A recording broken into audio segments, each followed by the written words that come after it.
The story begins with our female lead being surrounded by ferocious wolves.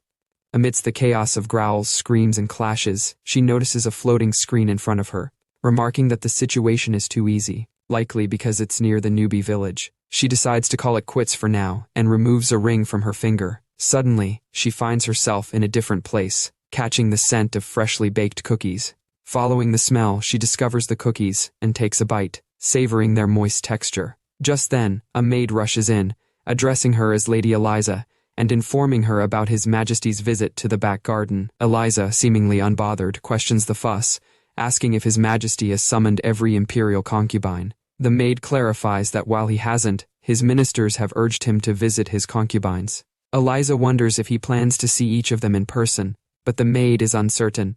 She mentions that the other ladies are preparing themselves to impress him. Elais, however, instructs the maid to inform her only when she is required to show up, noting that it has been 2 years since His Majesty's last visit. She then inquires about the number of ladies expected to come, to which the maid responds. Elais inquires about how many of the concubines have gained the Emperor's favor, to which the maid responds that only 2, Lady Rose and Lady Heartbarrel, have. Elais then asks how many are considered more beautiful than her. The maid hesitates but eventually estimates around 10. Elais reflects on the Emperor's lack of interest in women and questions why he would choose her over the others. Despite the maid's reassurance of her beauty, Elais resigns herself to a life of solitude in the detached palace. The maid, upset, raises her voice, but Elais admonishes her, reminding her that she has been advising to give up for 4 years.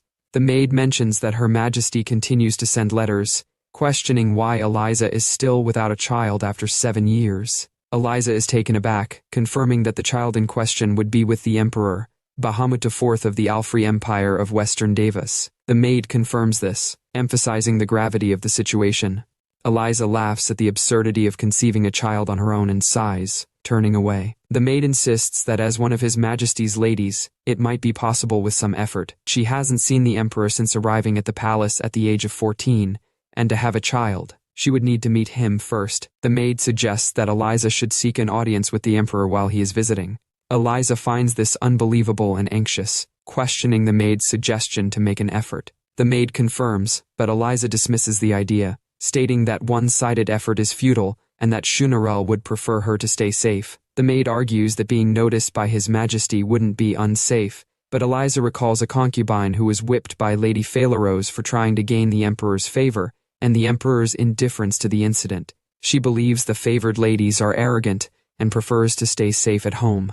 The maid insists that Elais cannot remain idle forever, but Elais declares herself a mere trophy concubine, a political guarantee for peace between the Enthural Kingdom and the Alfrey Empire. The maid protests, suggesting that Elais could be promoted to Empress Consort and eventually Empress Regent, but Elais finds this impossible. Despite the maid's insistence that Elais is qualified and deserves the position, Elais firmly states that she does not need to sleep with the Emperor, questioning how one can make love without love.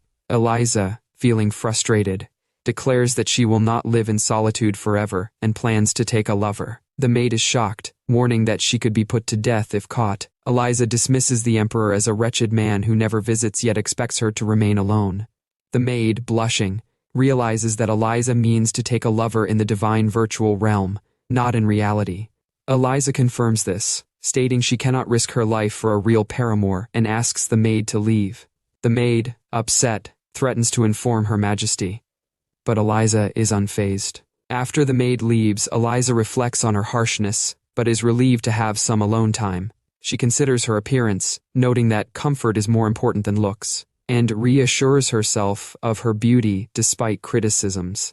Holding the ring, she recalls that she has never seen the Emperor in her 7 years at the palace and resigns herself to solitude.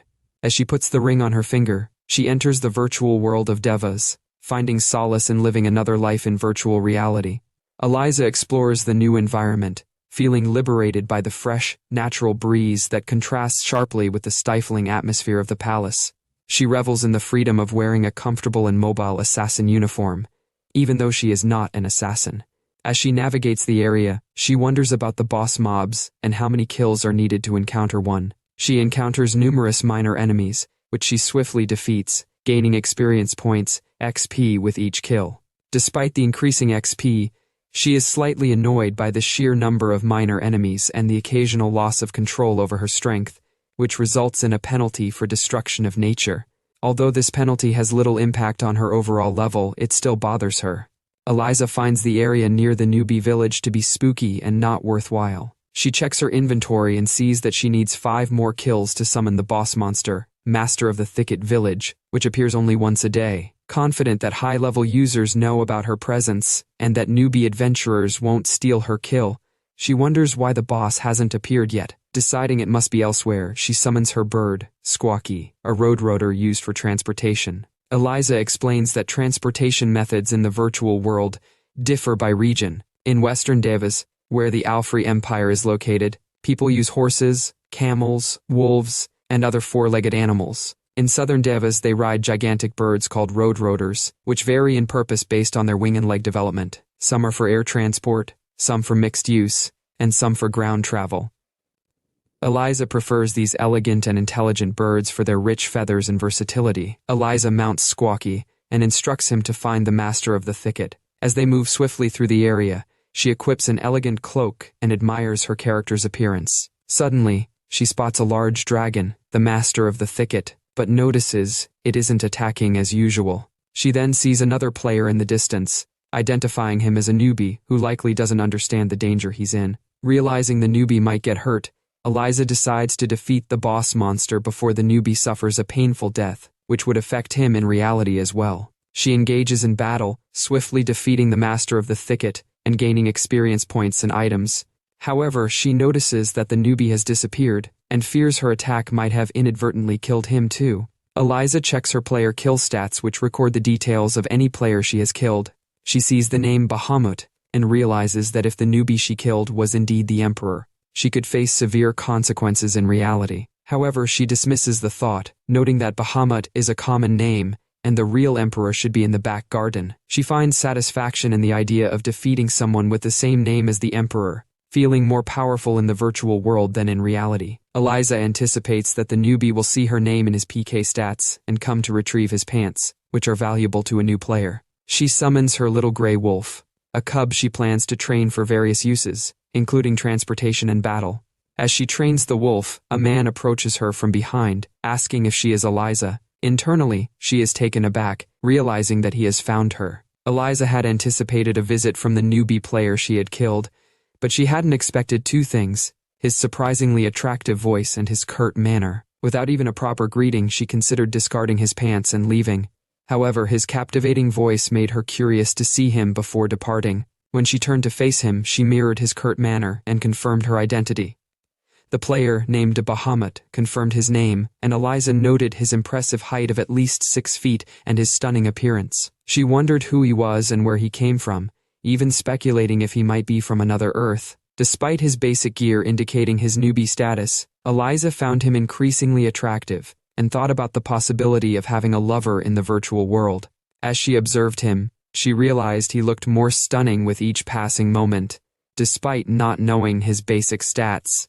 Elais found the situation absolutely ridiculous. When Bahamut expressed his frustration, expecting an apology for the player kill PK, he was instead met with Elais scanning him up and down, which he found rude. Elais, somewhat taken aback, apologized and explained that PKs happen all the time in the game and shouldn't be taken too seriously. Despite the tension, she noticed a cute side to Bahamut, which made her blush. Reflecting on her earlier declaration to take a lover just to avoid Enith's nagging, Elais now seriously considered pursuing a virtual relationship with Bahamut.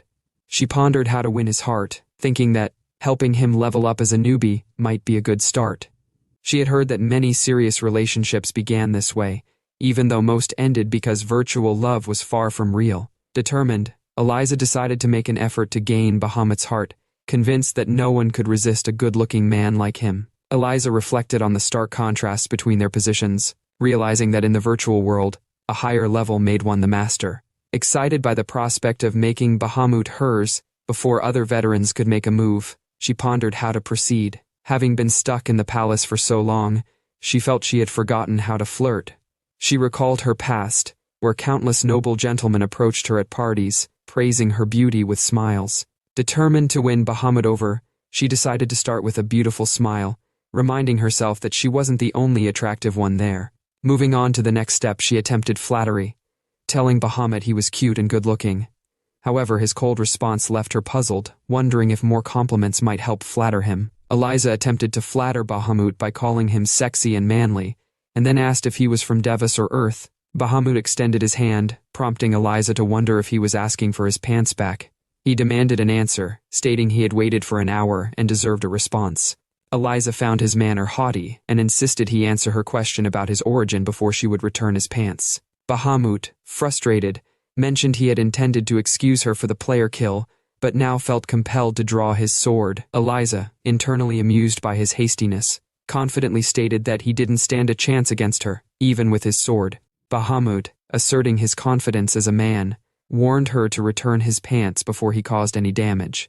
Internally, Elais wondered why Bahamut was being so sassy, and questioned what his being a man had to do with the situation. She found him too proud and shameless, unable to discern between virtuality and reality. While real-life skills weren't entirely useless in the game, only experience mattered, not actual combat skills. She knew that physical strength differed between the virtual and real worlds, a fact Bahamut seemed ignorant of.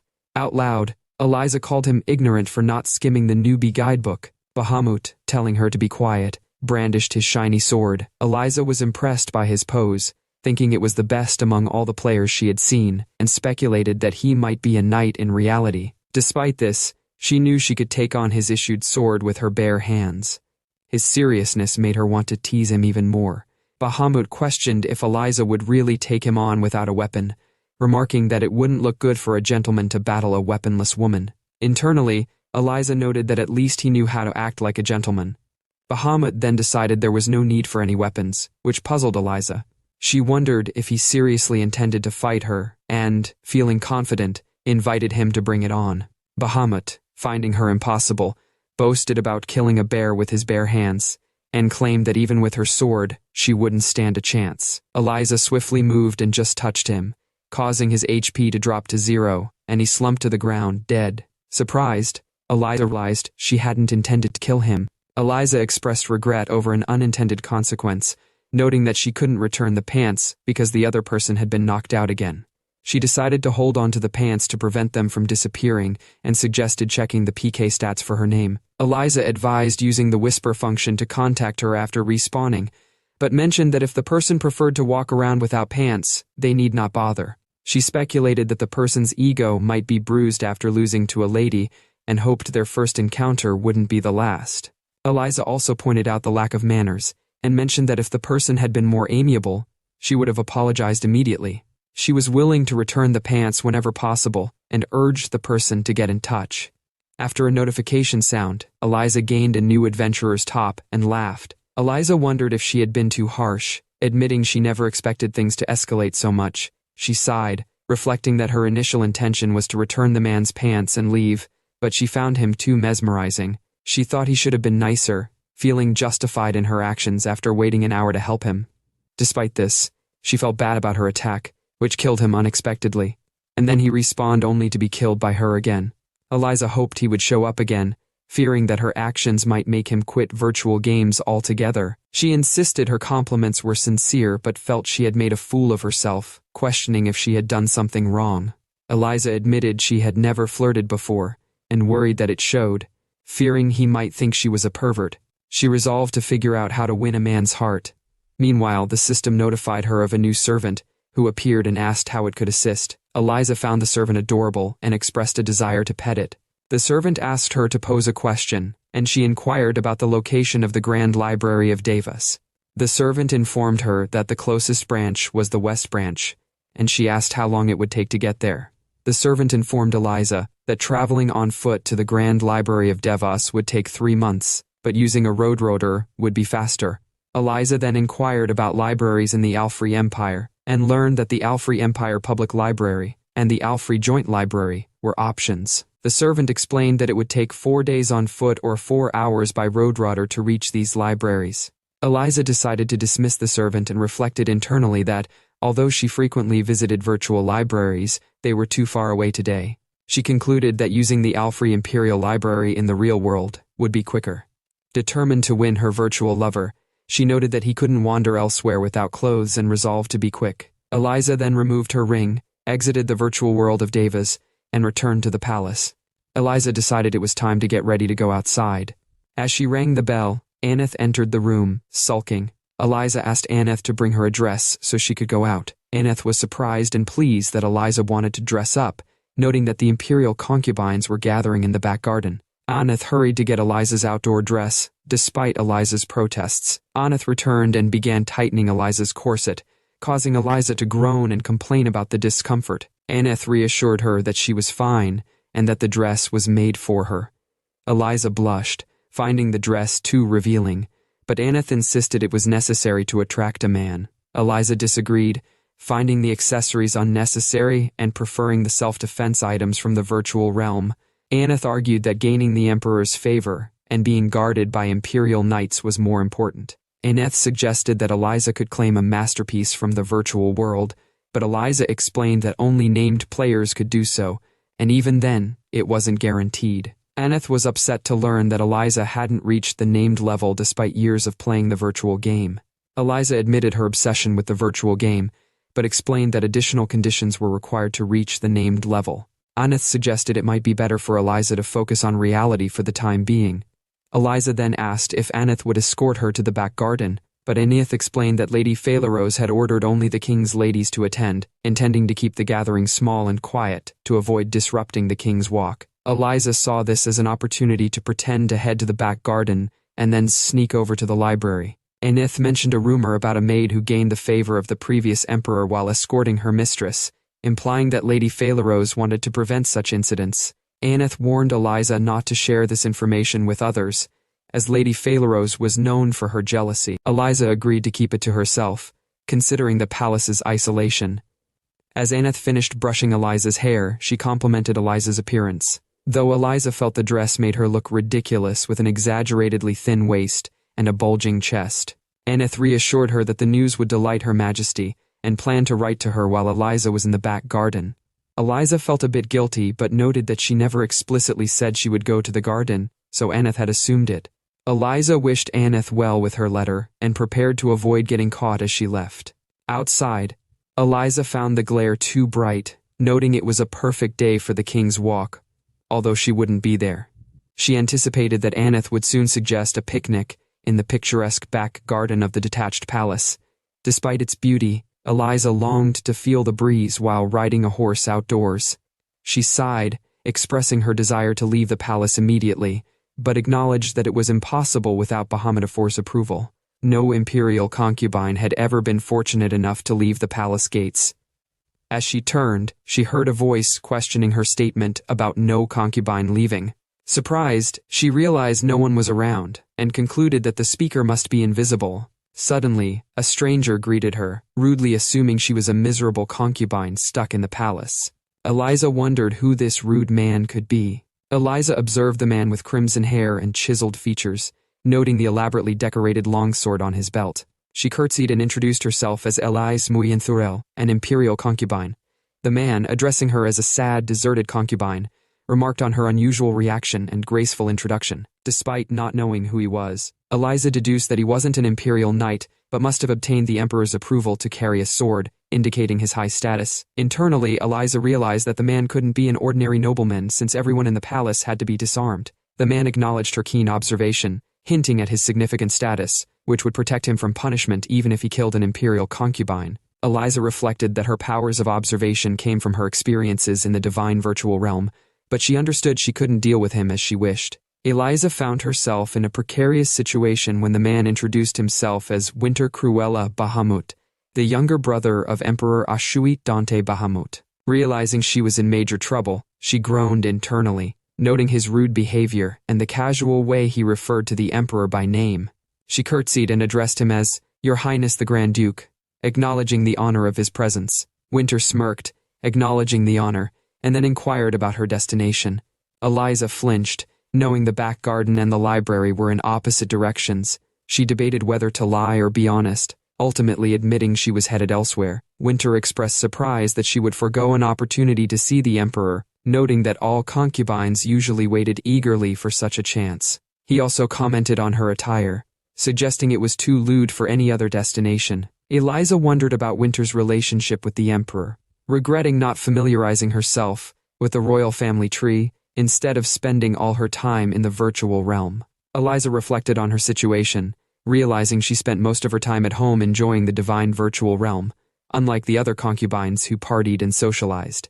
She noted that the man before her wasn't recognized by the other concubines either, suggesting his identity might be veiled. Sighing, she acknowledged that she was overthinking whether he was an ally of the emperor. The man, impatient, remarked that she was overanalyzing the situation. He reached out, but Elais avoided his touch. He laughed, calling her a neglected concubine who would remain so forever, and questioned if she thought herself too noble to be touched because she belonged to the emperor. Elais was taken aback, stammering in response.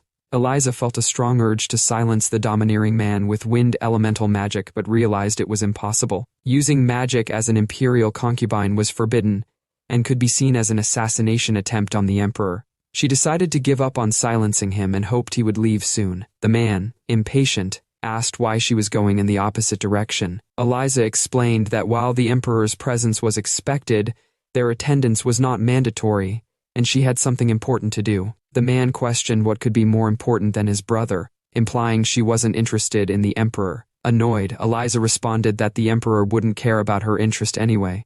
The man, ignoring her again, suggested she was destined for lifelong solitude and asked if she had given up on begging for the emperor's love. Elais gritted her teeth, internally wishing she could find Selphiter, the divine of the wind, to cut off the man's oxygen. Elais grabbed Winter Bahamut by the collar and expressed her frustration, calling him useless and accusing him of speaking without thinking. She kicked him and sarcastically remarked on how great it must feel to say whatever he wanted. Despite her anger, she acknowledged his perceptiveness and excused herself, referring to herself humbly. Winter Bahamut stared at her, confused, and asked where she was headed. She explained she needed to search for something in the imperial library and asked to be excused. He continued to stare, making her uncomfortable and wondering why he kept her there. Assuming his silence meant agreement, she bowed and turned to leave. Winter Bahamut then asked if she wanted to know how to leave the gates, reminding her of her desire to ride a horse. He offered to tell her how, but only if she agreed to become his concubine, promising her more freedom than being one of the emperor's ladies. She was stunned and couldn't believe what she had just heard. Winter Bahamut proposed that Elais become his concubine, promising her more freedom than being one of the emperor's ladies. Elais was shocked and found it hard to believe. Winter Bahamut explained that imperial concubines are not bound by official marriage and only need the emperor's approval, citing examples of two concubines who had done it before. Elais was skeptical but didn't want to jump to conclusions. Winter Bahamut reassured her that those concubines were genuinely happy and offered to ask the emperor to transfer her affiliation, allowing her more freedom and outings. Elais found his jest too much and pretended not to hear it, but Winter Bahamut insisted it was an offer she couldn't refuse. Elais thought he was showing off and pressuring her unnecessarily. She noted that the emperor had never bedded a single concubine and doubted Winter Bahamut's claims. Winter Bahamut claimed that Bahamut IV would only bed an empress regent or empress consort, excluding imperial concubines. Elais expressed doubt, mentioning that she had heard differently, and that the emperor favored Lady Phalerose and Lady Heartbarrel. Winter Bahamut revealed that those two were now his, having schemed with the Grand Duke, and warned Elais to keep quiet about it. Elais realized that getting involved would be troublesome, and agreed to stay silent. Winter Bahamut explained that elevating vassal states or smaller states by making a hostage from one of them an empress was unnecessary, and thus, such a marriage would never happen. Internally, Elais found Winter Bahamut's reasoning somewhat reasonable. She reflected on how Bahamut IV was seen as a thug by his vassal states, and angering him could provoke the ire of both the Alfrey Empire and the Maklu Kingdom. Shunarel had sent her as a gesture of amity, emphasizing the importance of producing an heir. However, in the past 7 years, Elais had not even glimpsed the emperor, making her give up on the idea early on. Her expectations were low, as staying out of trouble was enough to maintain her nation's safety. Still, what she had just heard was shocking. Winter Bahamut then excused her, but told her to wipe the sour look off her face, stating that his proposal was essentially an offer to rescue her from her miserable life. He instructed her to wait in gratitude for the emperor's written approval. Elais found him incredibly annoying and left in a seething rage, thinking her anger would consume her if she stayed any longer. As she walked away, She noticed the perfect breeze and called upon Self-Fighter, the ancient divine of the wind, to assist her. Suddenly, a gust of wind blew dirt into Winter Bahamut's eyes, causing him to react with surprise and discomfort. Elais couldn't help but giggle, thinking it served him right. She knew he might suspect her, but without evidence he couldn't prove anything. Internally, Elais considered her actions a perfect crime. She reflected on how only her sister, Queen Shunaral, knew about her ability to cast spells. Practicing magic had become difficult, making it hard for anyone to confirm its use unless witnessed directly. Elais lamented her lack of power to use attack magic, which would have led to her protecting her country instead of being sent as a concubine. She regretted not having a mage instructor or enough materials to teach herself, relying only on elementary magic guides. Despite her limitations, she found some practical uses for her magic, like drying wet clothes and using air crasher to massage her sister's shoulders. She regretted that her innate magical talents went to waste, especially before her arrival at the palace at 14. Upon arriving at the library, Elais noted the quiet atmosphere and eagerly looked for new books. She discovered a new book by the named player Vatera, curious if it contained a new quest. Internally, Elais thought that learning how to charm men was no longer relevant. As she flipped through the book, she found a clue about how Vatera earned a general ranking of level 100. Excited, she accidentally snatched the book and glared around, embarrassed by her reaction. She calmed herself and continued reading. The introduction explained the level system in detail, dividing it into 5 domains: physical swordsmanship, martial arts, archery, magic, souls, spirits, spells, healing, health, spell-based defense, living food, clothing, shelter, and charisma, dominion over an area. Each domain had a maximum level of 99, and leveling up required experience points and quest completions. Achieving level 99 in all 5 domains granted a general ranking of level 99. Elais found this information too basic and impatiently flipped through the pages to find out how to reach level 100. As she read, someone approached and sat beside her, breaking her concentration. Annoyed, she considered expressing her discomfort to make him leave. Just then, she found the section about the quest to attain a general ranking of level 100, which opened the door to the Dark Realm. Internally, Elais felt confident about taking on the challenge. However, she was frustrated when the book suggested experiencing the quest in person or buying the upcoming publication for 50D, which she considered a scam. The important details were left out, and 50D was a significant amount, equivalent to the monthly living costs of a family of 3 in Enthural. While 50D might be trivial in virtual reality, it was a considerable sum in the real world, and she couldn't leave the palace to buy it. Elais hoped the Imperial Library would receive the book soon and wished they would stock some magazines as well. She then remembered someone had sat beside her earlier but had since left. She felt like she had forgotten something important and tapped her fingers in thought. Elais realized she needed to learn how to charm a man. She hurried back, only to find Aneth, who had been crying. Aneth was upset because the Emperor didn't honor their meeting, despite all the effort Elais had put into getting ready. Elais was surprised to hear that the Emperor didn't come to the back garden, and tried to change the subject by suggesting they eat. Aneth, however, was curious about where Elais had gone instead. Elais awkwardly revealed the book she had borrowed, an infallible guide to captivating a man's heart. Aneth couldn't believe Elais had chosen to borrow the book instead of keeping her promise. Despite the situation, Elais tried to lighten the mood, noting that the Emperor was still a man, and suggesting they eat for now. Elais invited Aneth to sit and eat with her, curious about how she knew the Emperor had cancelled his visit.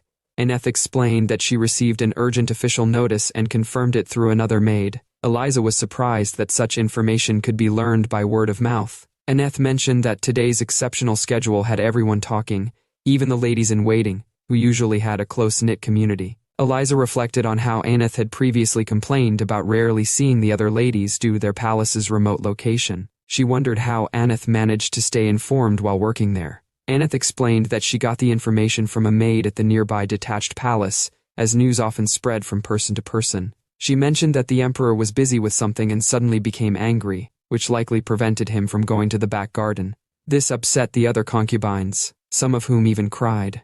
Elais, chewing her food, tried to change the subject to stop Aneth's nagging. She complimented the bread and cutlet, which Aneth revealed she had baked herself using a new recipe. Elais praised the food, successfully shifting the conversation to a more pleasant topic. Aneth was pleased that Elais enjoyed the meal and offered to make it for her whenever she craved it.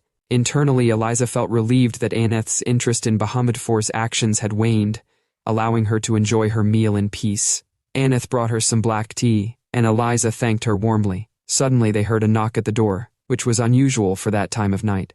Aneth went to check and returned with some boxes, which she said were for Eliza.